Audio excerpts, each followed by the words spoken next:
मैं नौबा हूँ। मैं एलॉय हूँ और ये है एजेंट स्टैक डेली। आज की उपयोगी एआई कहानी $8 के बोर्ड से शुरू होकर लिक्विड कूल 8 सर्वर तक जाती है। बीच में Codex chat GPT desktop app में चैट और वर्क के बगल में आ गया है। जीपीटी 5.6 सॉल के साथ जो कॉम्प्लेक्स कोडिंग के लिए ओपनएआई का फ्लैगशिप है। माइक्रोसॉफ्ट का एक स्पेशलिस्ट साइबर मॉडल एजेंट्स की सिक्योरिटी टीम के अंदर काम कर रहा है। एक छोटा ओपन मॉडल अब बिना क्लाउड के माइक्रो कंट्रोलर पर सिंपल रिक्वेस्ट का जवाब दे सकता है। और नए local coding model million token context को उस हार्डवेयर पर धकेल रहे हैं जो कंपनियां खुद रख सकती हैं। हम इन रिलीज को उन चीजों से जोड़ेंगे जो लोग असल में बना सकते हैं: private document assistant, voice interface, smarter sensor, scientific tools, edge services और रोबोट जिन्हें फैक्ट्री टीमें बिना सॉफ्टवेयर रीराइट किए ट्यून कर सकती हैं। फिर हम नीचे की इंफ्रास्ट्रक्चर और पॉलिसी देखेंगे: नई चिप्स, डेटा सेंटर्स के लिए power limits, federal science funding, open weight rules और स्क्रैपिंग लॉ। यूआईटी ने क्या तय किया और क्या नहीं। 14 कहानियां, सीधी भाषा और हर एक के पीछे का प्रैक्टिकल मतलब। माइक्रोसॉफ्ट ने एमडीएश में मैं साइबर एक फ्लैश नामक एक मॉडल जोड़ा है जो सॉफ्टवेयर वल्नरेबिलिटी को खोजने और ठीक करने के लिए उसका मल्टी एजेंट सिस्टम है। अहम आइडिया है स्पेशलाइजेशन। एक एजेंट कोड इंस्पेक्ट कर सकता है, दूसरा आकलन कर सकता है कि फ्लॉ कितना खतरनाक है, और तीसरा पैच तैयार करने में मदद कर सकता है। नया मॉडल उस टीम के अंदर फास्ट सिक्योरिटी स्पेशलिस्ट बनने के लिए है, जनरल चैटबॉट बनकर सिक्योरिटी प्रोडक्ट का दिखावा करने के लिए नहीं। ये उन कंपनियों के लिए मायने रख सकता है जिनके हजारों रिपॉजिटरीज हैं। एक ब्रॉड फ्रंटियर मॉडल काबिल हो सकता है, लेकिन हर अलर्ट और हर पुल रिक्वेस्ट पर उसका इस्तेमाल महंगा पड़ सकता है। माइक्रोसॉफ्ट कहता है उसका स्पेशलिस्ट वल्नरेबिलिटी के काम में लीडिंग मॉडल्स से मैच कर सकता है, लगभग आधी कीमत पर, जबकि एमडीएश अपने टास्क स्विट पर 90% तक पहुंचता है। ये माइक्रोसॉफ्ट के आंकड़े हैं, तो ये शुरुआती दावा है, स्वतंत्र फैसला नहीं। व्यावहारिक इस्तेमाल की कल्पना करें। एक छोटी सिक्योरिटी टीम सैकड़ों फाइंडिंग्स के साथ सुबह उठती है। सिस्टम डुप्लिकेट्स को ग्रुप करता है, गंभीर वालों को स्पेशलिस्ट के पास भेजता है, एक रिपेयर प्रपोज करता है और इंसान को कोड चेंज और उसके पीछे का सबूत देता है। ये सिक्योरिटी इंजीनियर को खत्म नहीं करता। ये इंजीनियर को शोर छांटने से हटाकर ये तय करने की तरफ ले जाता है कि प्रपोज्ड फिक्स मर्ज करने के लिए काफी सुरक्षित है या नहीं। गायब प्रूफ ये है कि मेसी प्राइवेट कोड पर क्या होता है, माइक्रोसॉफ्ट के टास्क स्विट पर नहीं। टीमों को पता होना चाहिए कि किस मॉडल ने बग पाया, उसने क्या सबूत इस्तेमाल किया और आखिर पैच ने वो एग्जैक्ट लाइंस ही बदली क्यों। अगर एमडीएश वो ट्रेल संभालता है तो ये एजेंट्स के रियल सिक्योरिटी वर्कफ्लो बनने का उपयोगी उदाहरण है। अगर ये सिर्फ कॉन्फिडेंट जवाब तेजी से देता है तो कम कीमत इसे नहीं बचा पाएगी। ESP32 AI नाम का ओपन सोर्स प्रोजेक्ट एक 28.9 मिलियन पैरामीटर भाषा मॉडल को ESP32 S3 माइक्रो कंट्रोलर पर रखता है, जिसकी कीमत लगभग $8 है। यह चिप फैमिली पहले से ही कम लागत वाले सेंसर, स्मार्ट लाइट्स और हॉबी रोबोट्स के अंदर छिपी हुई है। रिपॉजिटरी लाइसेंस्ड है, इसलिए एक बिल्डर इसका अध्ययन कर सकता है, बदल सकता है और इसके आसपास एक डिवाइस बेच सकता है।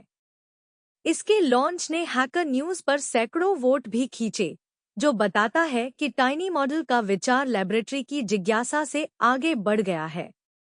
इतना छोटा कुछ वास्तव में क्या कर सकता है? नॉवेल लिखना या कानूनी केस पर रीजन करना नहीं। यह एक छोटा कमांड समझ सकता है, सेंसर रीडिंग को सरल स्पष्टीकरण में बदल सकता है, कुछ डिवाइस एक्शन में से चुन सकता है या बिना सर्वर से संपर्क किए एक संकीर्ण सवाल का जवाब दे सकता है। एक वर्कशॉप टूल बता सकता है कि तापमान अलार्म क्यों बजा। एक क्लासरूम रोबोट छात्र के जवाब दे सकता है। एक फार्म सेंसर बता सकता है कि उसकी मिट्टी रीडिंग ने सीमा पार कर ली है। ऑफलाइन हिस्सा असली फीचर है। हर रिक्वेस्ट के लिए कोई क्लाउड बिल नहीं, वाईफाई गिरने पर कोई मृत डिवाइस नहीं, और कमरे से बाहर जाने वाला बहुत कम निजी डेटा। यह बदलता है कि कौन से प्रोडक्ट आर्थिक रूप से व्यवहार्य हैं। एक कंपनी एक उपकरण, खिलौने या इंडस्ट्रियल मॉनिटर पर प्लेन लैंग्वेज इंटरफेस लगा सकती है बिना परमानेंट सब्सक्रिप्शन के। यह डेवलपर्स को मॉडल की सीमाओं को सिखाने का एक अद्भुत दृश्य तरीका भी देता है, क्योंकि सीमाओं को छिपाना असंभव है। और वे सीमाएं मायने रखती हैं। रिस्पॉन्स छोटे होंगे, मेमोरी छोटी है, और मॉडल लैपटॉप असिस्टेंट की तरह व्यवहार नहीं करेगा। इसे एक व्यक्ति और कुछ सेंसर या कंट्रोल के बीच कन्वर्सेशन ग्लू के रूप में सोचें। यह अभी भी एक बड़ा बदलाव है। लोकल एआई अब केवल विशाल ग्राफिक्स कार्ड वाले वर्कस्टेशन का मतलब नहीं है।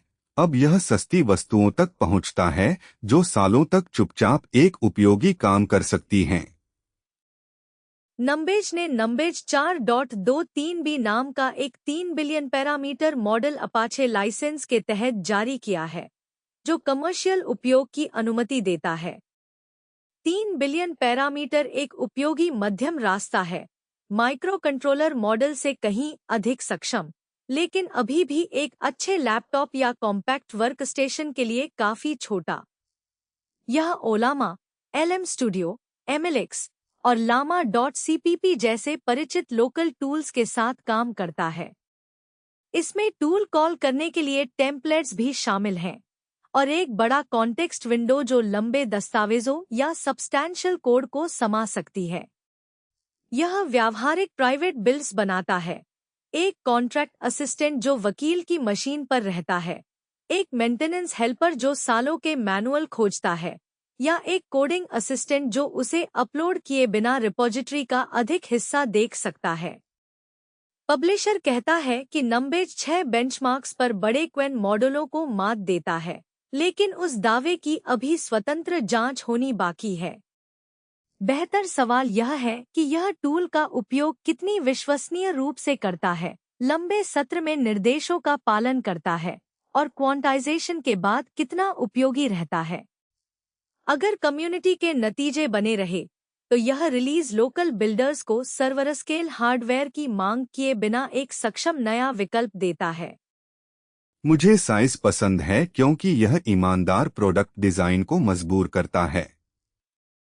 3 बिलियन पैरामीटर मॉडल हर टास्क में सबसे अच्छा नहीं होगा, इसलिए विजेता एप्लीकेशन इसे सही दस्तावेज, टूल्स का छोटा सेट और एक स्पष्ट काम देंगे।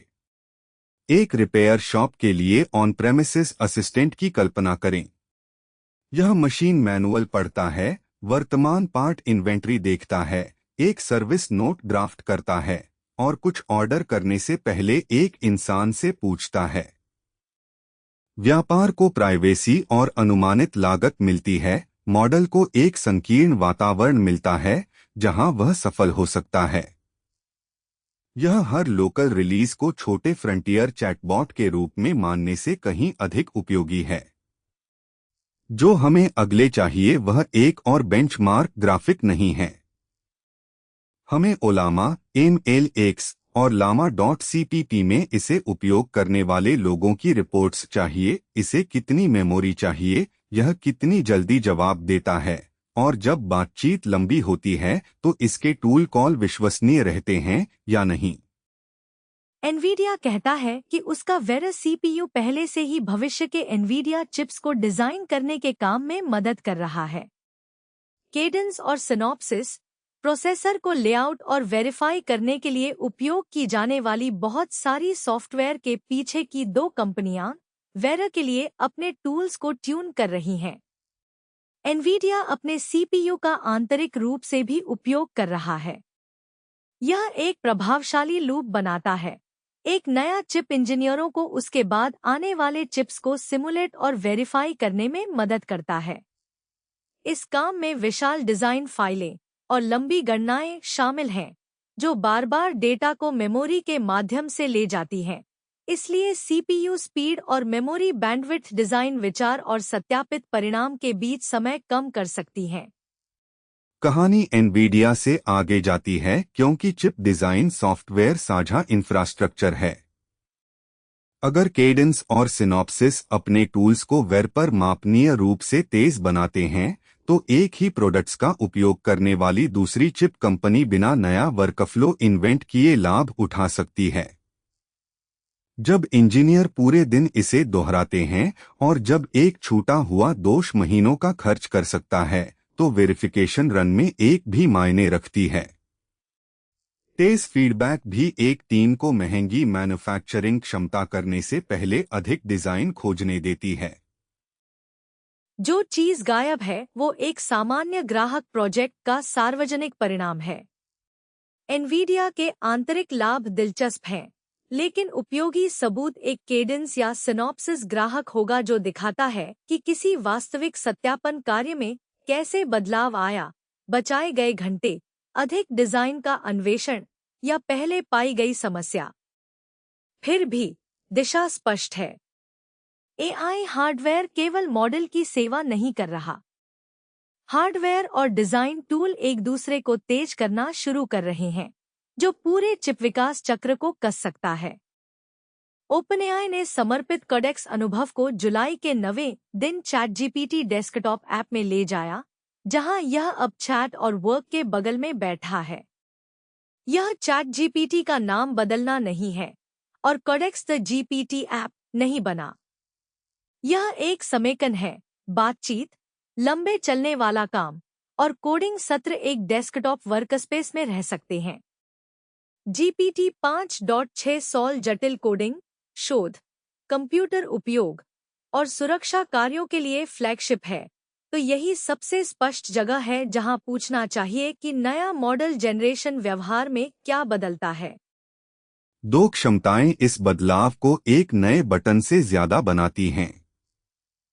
प्रोग्रामेटिक टूल कॉलिंग कोडेक्स को एक छोटा स्क्रिप्ट देने की अनुमति देता है जो कई चरणों को संभालता है, इसके बजाय हर छोटे क्रिया पर मॉडल टर्न खर्च करने के। यह मल्टीस्टेप विश्लेषण को तेज और सस्ता बना सकता है।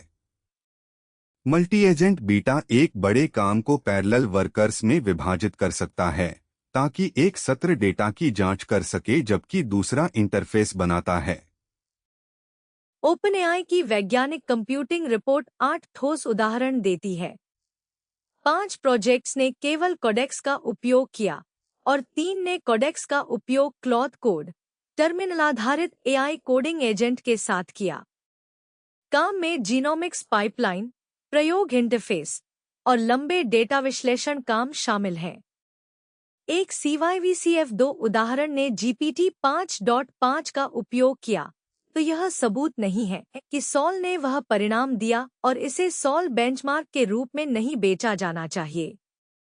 व्यापक संकेत यह है कि शोधकर्ता कम हाथ से बनाए गए सॉफ्टवेयर के साथ एक खुरदरे नोटबुक से एक उपयोगी टूल में जा सकते हैं। एक जैव विज्ञानी की कल्पना करें जिसके पास वेरिएंट डेटा है और एक नोटबुक है जिसे केवल उसके लेखक समझता है। एक एजेंट उस नोटबुक को एक दोहराने योग्य पाइपलाइन और एक सरल इंटरफेस में बदलने में मदद कर सकता है, जिसका उपयोग लैब कर सकती है।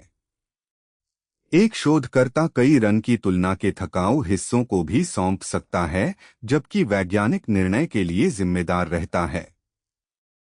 यह सुधार देखने योग्य है। एआई अकेले विज्ञान नहीं करता, लेकिन वैज्ञानिक फाइलों और स्क्रिप्ट को एक साथ जोड़ने में कम समय बिताते हैं। अगला प्रमाण ओपनएआई के बाहर से आना चाहिए, जिसमें यह शामिल है कि आउटपुट को कितने विशेषज्ञ समीक्षा की जरूरत पड़ी। ऊर्जा विभाग की प्रशांत नॉर्थवेस्ट नेशनल लैबोरेटरी और अमेज़न वेब सर्विसेज बिजली ग्रिड के लिए एआई निर्णय सहायता उपकरणों की खोज कर रहे हैं। वे उन पलों पर ध्यान केंद्रित कर रहे हैं जिनसे ऑपरेटर डरते हैं: गंभीर मौसम, अप्रत्याशित मांग में तेजी, या साइबर या भौतिक हमला जो महत्वपूर्ण उपकरणों को ऑफलाइन कर देता है। लक्ष्य लोगों को तेजी से समझने देना है कि क्या हो रहा है और विकल्पों का बेहतर सेट देना, जबकि वास्तविक स्विचिंग निर्णयों पर मनुष्यों को नियंत्रण में रखना। यह अंतर सुकूनदायक है। यह स्वायत्त मॉडल नहीं है जो सबस्टेशन की चाबियां पा रहा है। यह योजना और सत्यापन काम है। PNNL ग्रिड के बड़े हिस्सों को मॉडल कर सकती है और नियंत्रित परिस्थितियों में सॉफ्टवेयर को हार्डवेयर से जोड़ सकती है। AWS कई विफलता परिदृश्यों का अनुकरण करने के लिए आवश्यक कंप्यूटिंग क्षमता प्रदान करता है। एक साथ वे पूछ सकते हैं कि क्या AI सुझाव अभी भी समझदार दिखता है जब एक विफलता किसी क्षेत्र में दूसरी को ट्रिगर करती है। यहाँ व्यावहारिक तस्वीर है। हीटवेव के दौरान मांग बढ़ जाती है जबकि एक ट्रांसमिशन लाइन क्षतिग्रस्त हो जाती है। एक ऑपरेटर के पास यह समझने के मिनट हैं कि कौन से पड़ोस, अस्पताल और कारखाने जोखिम में हैं। एक उपयोगी सहायक मौसम उपकरण और मांग डेटा एक साथ ला सकती है, फिर कई संभावित प्रतिक्रियाएं और प्रत्येक के संभावित परिणाम दिखा सकती है। ऑपरेटर अभी भी फैसला करता है, लेकिन 5 सिस्टम में खोजने की जरूरत नहीं है, जबकि स्थिति बिगड़ती जा रही है। ग्रिड रेजिलियंस यूटिलिटीज राज्यों और रेगुलेटर्स को पार करती है, इसलिए एक नेशनल लैब ऐसी परिस्थितियों को टेस्ट कर सकती है जिन्हें कोई छोटा ऑपरेटर अकेले रिप्रोड्यूस नहीं कर सकता। अगला अहम आउटपुट पब्लिक सिनेरियोज और मेजरमेंट्स होंगे जिन्हें दूसरे एक्सपर्ट्स रिव्यूज कर सकते हैं।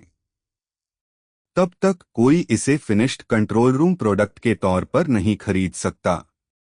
यह अभी भी मायने रखता है कि critical infrastructure AI broad promises से आगे बढ़कर स्ट्रक्चर्ड एक्सरसाइज में जा रही है, जहां कोई बैड रिकमेंडेशन असली ग्रिड तक पहुंचने से पहले एक्सपोज हो सकती है। ब्लैक फॉरेस्ट लैब्स ने सेल्फ फ्लो पब्लिश किया है, एक रिसर्च प्रोजेक्ट पब्लिक कोड के साथ जो यह पूछता है कि क्या एक फाउंडेशन मॉडल कई तरह का मीडिया जनरेट करना सीख सकता है, इसके बजाय हर एक के लिए अलग स्पेशलिस्ट पर निर्भर रहने के बजाय। उपयोगी सारांश सीधा है। आज के मल्टी मॉडल प्रोडक्ट में अक्सर अप्लायंसेस से भरे कैबिनेट जैसा लगता है। एक मॉडल इमेजेस संभालता है, दूसरा ऑडियो संभालता है, तीसरा वीडियो संभालता है और सॉफ्टवेयर की एक लेयर उनके बीच काम ट्रांसफर करती है। सेल्फ फ्लो एक्सप्लोर करता है कि क्या उसका ज्यादातर हिस्सा एक एडेप्टेबल सिस्टम के अंदर रह सकता है। यहाँ कुछ भी फिनिश्ड प्रोडक्ट नहीं है और किसी नॉर्मल टीम के लिए वर्किंग मीडिया स्टैक को रिसर्च कोड से बदलने का कोई कारण नहीं है, लेकिन दिशा मायने रख सकती है। एक यूनिफाइड मॉडल प्रोजेक्ट के टेक्स्ट से इमेजेस और दूसरे आउटपुट में जाने पर आइडियाज को ज्यादा लगातार प्रिजर्व कर सकता है और यह सर्विसेज की संख्या कम कर सकता है जिसके लिए बिल्डर को पे करना और मेंटेन करना पड़ता है। एक छोटी स्टूडियो के बारे में सोचे जो प्रोडक्ट कैंपेन बना रही है। एक ब्रीफ कॉपी, विजुअल्स और शॉर्ट मोशन पीसेस बन जाता है बिना हर स्टेप को अनरिलेटेड टूल्स के बीच ट्रांसलेशन जैसा महसूस कराए। पब्लिक कोड रिसर्चर्स को डेमो पर फेथ एक्सेप्ट करने के बजाय अप्रोच इंस्पेक्ट करने देता है। सावधानी यह है कि एक मॉडल सब कुछ करता है का मतलब यह भी हो सकता है कि एक मॉडल बस हर चीज में जरा सा एडिक्वेट है। स्पेशलाइज्ड टूल्स वहां जीतते रह सकते हैं जहां क्वालिटी सबसे ज्यादा मायने रखती है। तो कहानी यह नहीं है कि मल्टी मॉडल स्टैक अचानक एक सिंगल डाउनलोड में सिमट गए हैं। यह है कि एक सीरियस जेनरेटिव लैब एक सिंपलर फ्यूचर टेस्ट कर रही है और अपना काम दिखा रही है। बिल्डर्स को उस फॉलोअप के लिए नजर रखनी चाहिए जो रिसर्च को असली रिलीज में बदलता है, फिर आज के स्पेशलिस्ट पाइपलाइन के खिलाफ कॉस्ट, कंसिस्टेंसी और कंट्रोल की तुलना करनी चाहिए। अगर वह रिलीज आती है तो यह छोटी टीमों के लिए रिच मीडिया क्रिएशन आसान बना सकती है। अगर नहीं आती तो भी प्रोजेक्ट हमें सिखाता है कि यूनिफाइड जनरेशन कहाँ ब्रेक डाउन होता है। सर्व द होम ने ASRock रैक सर्वर पर एक हैंड्स लुक पब्लिश किया है जो 4 रैक यूनिट चेसिस में 8 NVIDIA Edge GXP 300 accelerators fit करता है। यही वह मशीन है जो सीरियस मॉडल ट्रेनिंग और बहुत बड़े इंफरेंस जॉब्स के लिए इस्तेमाल होती है। रिव्यू की वैल्यू अन्य स्पीड चार्ट नहीं है। यह AI सर्वर वाक्यांश के पीछे की फिजिकल रियलिटी दिखाता है। डेंस पावर डिलीवरी, GPU के बीच फास्ट लिंक्स, कूलिंग हार्डवेयर और नेटवर्क कैपेसिटी सबको एक सिस्टम की तरह काम करना होता है। HGX एक्सेलरेटर्स को 8 साधारण एडिन कार्ड्स से काफी टाइट कनेक्ट करती है। यह उन्हें एक बड़े कंप्यूटर के पार्ट्स की तरह काम शेयर करने देती है, लेकिन सिर्फ तब जब डेटा काफी तेजी से मूव कर सके। अगर GPU के बीच या स्टोरेज तक लिंक्स स्लो हैं, तो महंगे चिप्स अपना टाइम वेटिंग में गवाते हैं। इसीलिए आसपास का फैब्रिक एक्सेलरेटर पर लोगो जितना ही मायने रखता है। फिर गर्मी की बात है। एक ऑप्शन चिप्स के करीब लिक्विड भेजता है और गर्मी को ऑफिशिएंटली हटाता है, लेकिन डेटा सेंटर को इसके लिए पाइपलाइन बिछानी पड़ती है। दूसरा ऑप्शन कन्वेंशनल रूम में इंस्टॉल करना आसान है, लेकिन फैसिलिटी कूलिंग पर ज्यादा बोझ डालता है। कोई भी चॉइस बिल्डिंग, पावर बजट और अगले रैक में क्या फिट हो सकता है, इसे प्रभावित करती है। प्राइवेट AI प्लान करने वाली कंपनी के लिए यह खरीदारी का ऑर्डर बदल देता है। पहले तय करें कि साइट कितना पावर, कूलिंग और नेटवर्क सपोर्ट कर सकती है। फिर वह मॉडल और एक्सेलरेटर सिस्टम चुनें जो फिट हों। प्रैक्टिकल लेसन बहुत अनग्लैमर्स है। इस स्केल पर सर्वर रूम AI आर्किटेक्चर का हिस्सा है और प्रीमियम GPU का ढेर कोई फिनिश्ड प्रोडक्ट नहीं है। वेरिज़ॉन खुद को फोन कंपनी से ज्यादा के तौर पर पिच कर रहा है, जिसमें छोटे डेटा सेंटर्स को गूगल डार्क फाइबर के लगभग $1 अरब के एग्रीमेंट के साथ जोड़ा गया है। डार्क फाइबर बस ऑप्टिकल केबल है जो पहले से बिछा हुआ है, लेकिन अभी सिग्नल नहीं ले जा रहा। कोई कंपनी कच्चे तार किराए पर लेती है और अपने उपकरणों से उन्हें जगमगाती है, जिससे उसे रूट, कैपेसिटी और कॉस्ट पर सामान्य फिनिश्ड बैंडविड्थ खरीदने से ज्यादा कंट्रोल मिलता है। यह AI से कैसे जुड़ता है? कुछ एप्लीकेशन हर रिक्वेस्ट के दूर के रीजन क्लाउड तक जाकर वापस आने का इंतजार नहीं कर सकते। Real time voice, live video समझ, फ्रॉड डिसीजन और रोबोट कंट्रोल सब बिगड़ जाते हैं जब देरी बढ़ती है। अगर कंप्यूट कस्टमर के पास की छोटी सुविधा में है, तो कैरियर को उस सुविधा को बाकी नेटवर्क से जोड़ने के लिए तेज, भरोसेमंद फाइबर चाहिए।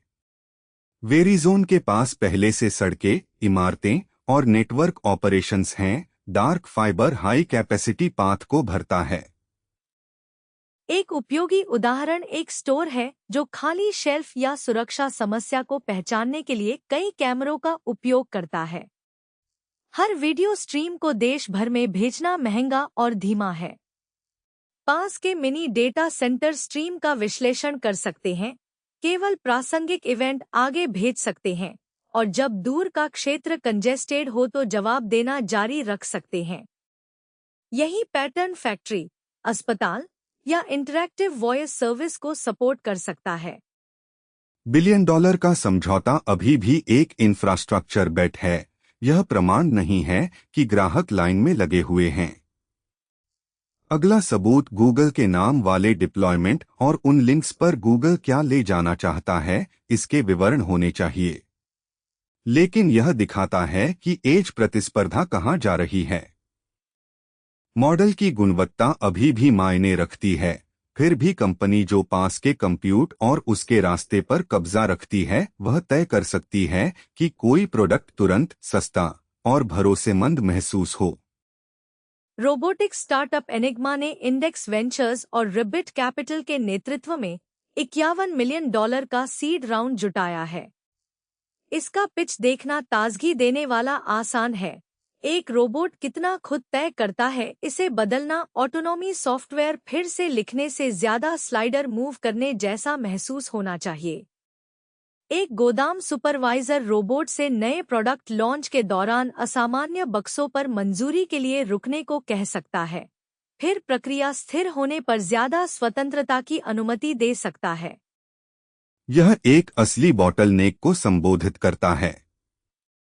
इंडस्ट्रियल रोबोट शक्तिशाली हो सकते हैं, लेकिन व्यवहार में बदलाव अक्सर एक छोटी इंजीनियरिंग टीम से होकर गुजरता है। नया पैकेज शेप, ग्रिपर या सुरक्षा नियम दूसरा ट्यूनिंग चक्र शुरू कर सकता है। अगर फ्लोर मैनेजर सिस्टम के रिकॉर्ड में बदलाव के साथ ऑटोनॉमी के स्तर को समायोजित कर सकता है, तो एक फैक्ट्री तेजी से अनुकूल हो सकती है, बिना यह मानते हुए कि हर कर्मचारी एक रोबोटिक्स इंजीनियर है। यह विचार आकर्षक है। सार्वजनिक सबूत अभी भी कमजोर हैं। रिपोर्टिंग में पायलट ग्राहकों, सपोर्टेड रोबोट हार्डवेयर या सटीक रूप से कौन से व्यवहार कंट्रोल बदल सकता है, उनका नाम नहीं है। फिजिकल सिस्टम सॉफ्टवेयर से भी कठिन सवाल उठाते हैं। जब रोबोट कुछ अप्रत्याशित करता है तो कौन जिम्मेदार है? एनिग्मा को स्पष्ट सीमाओं, ऑडिट ट्रेल और कंट्रोल को सुरक्षित रूप से किसी व्यक्ति को वापस सौंपने का तरीका चाहिए। फंडिंग इंटरफेस विचार के लिए एक मजबूत वोट है। यह प्रमाण नहीं है कि प्रोडक्ट ने उन समस्याओं को हल कर लिया है। फिर भी यह रोबोटिक्स में एक व्यापक बदलाव की ओर इशारा करता है। अगली लहर सबसे स्मार्ट ऑटोनॉमी मॉडल से नहीं, बल्कि उस प्रोडक्ट से जीती जा सकती है जो साधारण ऑपरेशंस टीमों को कोड बदलने के हफ्तों इंतजार किए बिना उस इंटेलिजेंस को समझने और आकार देने देती है। ऊर्जा विभाग का जेनेसिस मिशन अब 20 संघीय विभागों और एजेंसियों को शामिल करता है, जिसमें NASA, national institutes of health और नेशनल साइंस फाउंडेशन जैसे समूह भाग ले रहे हैं। व्यावहारिक वादा साझा पहुंच का है। एक शोधकर्ता आमतौर पर एक एजेंसी के ग्रांट सिस्टम के भीतर प्रतिस्पर्धा करता है और उस एजेंसी के डेटा और कंप्यूटिंग नियमों के तहत काम करता है। एक समन्वित कार्यक्रम नेशन लैब कंप्यूटिंग, वैज्ञानिक डेटासेट और उन सीमाओं के पार फंडिंग को जोड़ सकता है। यह एक छोटी यूनिवर्सिटी टीम को मटेरियल्स, जलवायु, मेडिसिन या खगोल विज्ञान के लिए एआई टूल को एक संभावित प्रोटोटाइप से राष्ट्रीय स्तर के प्रयोग में बदलने में मदद कर सकता है। पहले पुरस्कार शुरू हो गए हैं, तो यह सिर्फ समिट घोषणा से ज्यादा है, लेकिन कठिन काम अभी शुरू हो रहा है।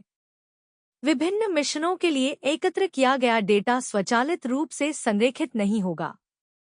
एजेंसियां प्राथमिकताओं, गोपनीयता, क्रेडिट और सूचना की सफाई के लिए कौन भुगतान करता है, इस पर असहमत होंगी। सबसे स्पष्ट संकेत यह होगा कि भविष्य के पुरस्कार वास्तव में एजेंसी लाइनों को पार करते हैं या बस परिचित परियोजनाओं पर एक साझा बैनर रखते हैं। यहाँ एक सार्वजनिक हित का अवसर भी है। प्राइवेट फ्रंटियर लैब्स सबसे अच्छे एआई इंफ्रास्ट्रक्चर को नियंत्रित करती हैं, जबकि नेशनल लैबोरेटरीज में असाधारण वैज्ञानिक उपकरण और डेटा है।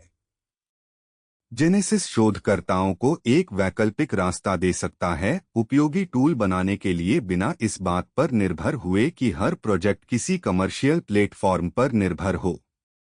एक जलवायु समूह की कल्पना करें जो सैटेलाइट ऑब्जर्वेशन, ग्रिड डेटा और नेशनल लैब सिमुलेशन को जोड़ता है, या एक मेडिकल टीम जो संस्थाओं में मॉडल का मूल्यांकन करने के लिए पर्याप्त कंप्यूट पाती है। यह रोमांचक है, लेकिन केवल अगर पहुंच व्यापक हो और परिणामों की जांच की जा सके। हमें साझा डेटासेट, प्रकाशित माप, उन प्रयोज्य मॉडल और संवेदनशील जानकारी के बारे में स्पष्ट नियम देखने चाहिए। स्लाइड पर 20 लोगों राजनीतिक पहुंच दिखाते हैं। स्थायी कहानी यह होगी कि क्या वैज्ञानिक जो पहले इन संसाधनों तक नहीं पहुंच सकते थे, अब वह काम कर सकते हैं जो हमारे ज्ञान को बदलता है। एंथ्रोपिक ने खुलेविजन मॉडल पर अपना आधिकारिक रुख प्रकाशित किया है। ऐसे रिलीज जिनके प्रशिक्षित पैरामीटर डाउनलोड करके दूसरे लोग चला सकते हैं। कंपनी यह तर्क नहीं दे रही कि हर खुला मॉडल गायब हो जाना चाहिए। यह लाभों को स्वीकार करती है। स्वतंत्र शोधकर्ता व्यवहार की जांच कर सकते हैं। स्टार्टअप हर अनुरोध के लिए फ्रंटियर लैब को भुगतान किए बिना बना सकते हैं और संगठन संवेदनशील काम को अपने हार्डवेयर पर रख सकते हैं। एंथ्रोपिक की चिंता क्षमता सीमा के बिल्कुल ऊपर तक है। इसका रुख यह है कि सबसे शक्तिशाली वजन जारी करने से सुरक्षा और भूराजनीतिक जोखिम पैदा हो सकते हैं, जिन्हें वापस लाना मुश्किल है, क्योंकि डाउनलोड किया गया मॉडल होस्टेड सर्विस की तरह रिकॉल या सीमित नहीं किया जा सकता। मुख्य कार्यकारी दरियो अमोदेई इस चिंता को संयुक्त राज्य और चीन के बीच प्रतिस्पर्धा से भी जोड़ते हैं। यह इसे एक नीति तर्क बनाता है, न कि किसी नए उत्पाद प्रतिबंध या कानून। किसी के लिए अभी एक लोकल मॉडल चुनना रातों रात लगभग कुछ नहीं बदलता। व्यावहारिक सवाल अभी भी लाइसेंस है, मॉडल कहाँ होस्ट होगा, वह कौन सा डेटा छुएगा और क्या हार्डवेयर या एक्सपोर्ट नियम लागू होते हैं। छोटे और विशेषज्ञ खुले मॉडल संभवतः आते रहेंगे। असहमति इस बारे में है कि पर्याप्त शक्तिशाली जो खतरनाक हो कहाँ से शुरू होता है, उस क्षमता को कौन मापता है, और क्या हर कंपनी को एक ही रेखा खींचनी चाहिए। वह रेखा तय करेगी कि बिल्डर्स क्या मालिकाना हक में रख सकते हैं, बनाम किराए पर ले सकते हैं। बहुत नीचे और खुली शोध और लोकल डिप्लॉयमेंट बिना जरूरत सीमित हो सकते हैं। बहुत ऊपर और कोई समझने से पहले वास्तव में खतरनाक क्षमता फैल सकती है। एंथ्रोपिक ने एक फ्रंटियर लैब का रुख रिकॉर्ड पर रख दिया है, जो सरकारों और प्रतिस्पर्धियों को चुनौती देने के लिए कुछ ठोस देता है। अगला महत्वपूर्ण कदम कोई और राय पृष्ठ नहीं है, यह है कि क्या उद्योग स्पष्ट रिलीज स्तर विकसित करता है और मॉडल को एक स्तर से दूसरे स्तर पर ले जाने के लिए विश्वसनीय साक्ष्य। गूगल की SERP API के खिलाफ मुकदमा खारिज कर दिया गया। एक सेवा जो डेवलपर्स के लिए सर्च रिजल्ट्स को स्ट्रक्चर्ड डेटा में बदलती है। आकर्षक हेडलाइन, स्क्रैपिंग जीता है, लेकिन अदालत ने यह तय नहीं किया। गूगल ने डिजिटल मिलेनियम कॉपीराइट एक्ट के एक हिस्से के तहत दावा किया और अदालत ने कहा कि गूगल ने यह नहीं दिखाया कि उसके पास संबंधित सामग्री का स्वामित्व, अनन्य लाइसेंस या प्रतिनिधित्व है। कानूनी भाषा में गूगल के पास उस दावे के लिए दर्जा नहीं था। तो जज ने यह नहीं फैसला किया कि स्क्रैपिंग व्यापक रूप से कानूनी है, और यह गहरा सवाल तय नहीं किया कि क्या SERP API ने संरक्षित एक्सेस कंट्रोल को बाईपास किया। रेडिट से एक समान मामला अभी भी अदालत में चल रहा था। दो मुकदमे एक ही कंपनी से हो सकते हैं और फिर भी अलग अलग चरणों में हो सकते हैं, क्योंकि वादी, सामग्री, अनुबंध और तकनीकी बाधाएं समान नहीं होती। बिल्डर्स को कई विचारों को अलग करने की जरूरत है जो अक्सर एक ही शब्द में मिला दिए जाते हैं। robots.txt एक सिग्नल है जो अनुपालन करने वाले क्रॉलर्स को बताता है कि साइट कहां नहीं जाना चाहती। यह खुद तकनीकी लॉक या स्वचालित कानून नहीं है। सेवा की शर्तें एक अनुबंध सवाल है। कॉपीराइट इस बात पर निर्भर करता है कि कौन सी सामग्री कॉपी की गई और उसका स्वामित्व किसके पास है। प्रमाणीकरण, दर सीमाएं और अन्य बाधाएं अलग मुद्दे पैदा कर सकती हैं। एक गेट पर जीतना या हारना दूसरों को तय नहीं करता। यह सर्च टूल्स रिट्रीवल उत्पादों, प्रतिस्पर्धी खुफिया और ट्रेनिंग डेटा पाइपलाइन के लिए मायने रखता है। सुरक्षित निष्कर्ष कुछ भी स्क्रैप करो नहीं है, और यह भी नहीं है कि सभी स्क्रैपिंग खत्म है। यह है कि अधिकार और एक्सेस को स्रोत दर स्रोत मूल्यांकन करना होगा। SERP API की खारिजी इस विशेष गूगल मामले को संकुचित करती है, जबकि बड़ी कानूनी लड़ाई अनसुलझी छोड़ती है। वेब डेटा पर बनाने वाले किसी भी व्यक्ति को अभी भी अनुमति, उत्पत्ति और यह समझने की स्पष्ट समझ की आवश्यकता है कि स्रोत वास्तव में वह डेटा कैसे उपलब्ध कराता है।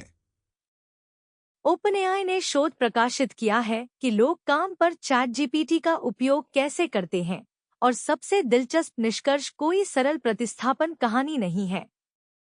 श्रमिक अक्सर इसका उपयोग अपनी औपचारिक भूमिका की सीमाओं को पार करने के लिए करते हैं। एक मार्केटिंग कर्मचारी एक ही दोपहर में कॉपी ड्राफ्ट कर सकता है, एक छोटा डेटा सेट एनालाइज कर सकता है, एक हल्का स्क्रिप्ट लिख सकता है और एक क्लाइंट ईमेल तैयार कर सकता है। एक डेवलपर ग्राहकों को एक फीचर समझा सकता है, हर वाक्य को संचार टीम को सौंपने के बजाय। चैटजीपीटी उन कार्यों के बीच की सीमाओं को सुगम बना सकता है, खासकर छोटे संगठन में जहां विशेषज्ञ हमेशा उपलब्ध नहीं होते। इससे पता चलता है कि उत्पादों को एक पूरी नौकरी में घूमने वाले व्यक्ति का समर्थन करना चाहिए, हर काम की श्रेणी के लिए एक नया ऐप और संदर्भ थोपने के बजाय। यह भी सुझाव देता है कि मैनेजर मिश्रित काम की समीक्षा में अधिक समय बिता सकते हैं और छोटे टुकड़ों को अलग-अलग लोगों को सौंपने में कम समय। लेकिन व्यापक गतिविधि बेहतर आउटपुट के समान नहीं है। ओपनएआई ने एक पैटर्न पाया। इसने साबित नहीं किया कि चैटजीपीटी ने पैटर्न गुणवत्ता में सुधार या नौकरियों की आवश्यकता में कमी का कारण बना। जो लोग पहले से ही भूमिका की सीमाओं को पार करना पसंद करते हैं, वे सिर्फ इस उपकरण का उपयोग करने की अधिक संभावना रखते हैं। और ओपनएआई को अपने उत्पाद की व्यापक व्याख्या से लाभ होता है, इसलिए यह स्वतंत्र कार्यस्थल शोध के साथ एक डेटा पॉइंट होना चाहिए। एक असली कंपनी के अंदर पूछने योग्य सवाल ठोस है, क्या लोग उपयोगी काम पूरा कर रहे हैं जो वे पहले नहीं कर सकते थे, और क्या विशेषज्ञ अभी भी महत्वपूर्ण गलतियों को पकड़ते हैं? अगर जवाब हाँ है, तो एआई नौकरी की गिनती बदलने से पहले नौकरी के डिजाइन को बदल सकता है। टीमें विवेक, जिज्ञासा और विषयों को जोड़ने की क्षमता के लिए भर्ती कर सकती हैं, जबकि अपरिचित क्षेत्र में पहला प्रयास करने के लिए मॉडल का उपयोग कर सकती हैं। यह एक बॉट एक टाइटल की जगह लेता है से कहीं अधिक समृद्ध कहानी है। 3 रिपॉजिटरी इस स्लेट के विचारों को जोड़ती हैं। हगिंग फेस का speech to speech stack OpenAI के रियल टाइम एपीआई के लिए वेबआरटीसी सपोर्ट जोड़ता है, जिससे एक एजेंट को जीवित आवाज इंटरफेस संलग्न करना आसान हो जाता है बिना स्ट्रीमिंग ट्रांसपोर्ट को शुरू से बनाए। माइक्रोसॉफ्ट का एजेंट गवर्नेंस टूलकिट मूल नीति रनटाइम सत्रों को जोड़ता है, जो टूल उपयोग करने वाले एजेंटों को अनुमतियां लागू करने और एक सत्र सीमा बनाए रखने की जगह देता है। एक साथ वे फ्रंट डोर और गार्डरेल को कवर करती हैं। एक व्यक्ति एजेंट से कैसे बात करता है और एजेंट अनुरोध सुनने के बाद कैसे सीमित है। चीप सिक्योरिटी भौतिक दुनिया को कवर करता है। यह एक लिनक्स सिंगल बोर्ड कंप्यूटर और यूएसबी वेबकैम को प्राइवेसी फर्स्ट कैमरा सिस्टम में बदल देता है, जिसमें स्थानीय रिकॉर्डिंग, मोशन डिटेक्शन, अलर्ट और वैकल्पिक टेलीग्राम डिलीवरी है। एक बिल्डर इसके मोशन इवेंट का उपयोग एक स्थानीय एजेंट के ट्रिगर के रूप में कर सकता है, फिर उस एजेंट के संदेश भेजने या दूसरे टूल को छूने से पहले एक गवर्नेंस पॉलिसी लागू कर सकता है। 3 अलग-थलग रिपॉजिटरी से यह कहीं अधिक दिलचस्प है। वॉइस, पॉलिसी और स्थानीय सेंसिंग एक समझने योग्य उत्पाद बना सकती हैं बिना क्लाउड सर्विलांस प्लेटफॉर्म की आवश्यकता के। ओपन राउटर के माध्यम से क्वेन 3.7 flash 1 million token context window और विजन लैंग्वेज रीजनिंग के साथ आया। यह multi modal agent, visual coding, search और कंप्यूटर इंटरेक्शन के लिए प्रासंगिक है, लेकिन यह हाल ही में कवर किए गए मॉडल परिवार का एक वेरिएंट है, न कि कोई नया फ्रंटियर इवेंट। हम इसे वॉच लिस्ट पर रख रहे हैं, एक रूटीन लिस्टिंग को मुख्य कहानी में फुलाने के बजाय। स्थानीय स्पॉटलाइट पूल साइड का लगुना S2.1 है, 118 बिलियन कुल पैरामीटर वाला coding mixture of experts model और प्रत्येक टोकन के लिए लगभग 8 बिलियन एक्टिव। यह मिलियन टोकन कॉन्टेक्स्ट विंडो और VLLM, SGLang, TensorLLM, ट्रांसफॉर्मर्स और llama.cpp के लिए व्यावहारिक फॉर्मेट सपोर्ट करता है। शब्द लोकल के बारे में ईमानदार रहें। यह वर्कस्टेशन या सर्वर स्केल है, लैपटॉप मॉडल नहीं। मॉडल के पूर्ण वेट्स क्वांटाइजेशन से पहले लगभग 236 गीगाबाइट होते हैं। जो टीम निजी ऑन प्रेमाइसिस कोडिंग सहायता चाहती है उसके लिए यह मूल्यांकन करने योग्य है। सामान्य नोटबुक कंप्यूटर के लिए नंबेज अधिक यथार्थवादी विकल्प है। 3 त्वरित संकेत आर्गॉन एआई ट्रांसफॉर्मर का उपयोग करके परमाणु रिएक्टर सिमुलेशन को बेहतर बनाता है, जिससे मांग वाली फ्लूइड गणनाओं पर बिताया गया समय कम होता है।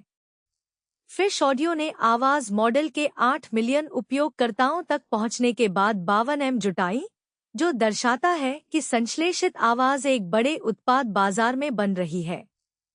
और पीजेएम 2027 से शुरू होने वाली कमियों के दौरान सबसे बड़े डेटा सेंटरों के लिए अस्थायी बिजली कटौती की योजना बना रहा है। वे एक बाधा कहानी साझा करते हैं। आर्गॉन एआई का उपयोग करके दुर्लभ वैज्ञानिक कंप्यूट संसाधनों को और आगे बढ़ाता है। फिश ऑडियो की वृद्धि के साथ सहमति और लाइसेंसिंग अधिक महत्वपूर्ण हो जाती है क्योंकि आवाज का स्केल बढ़ता है।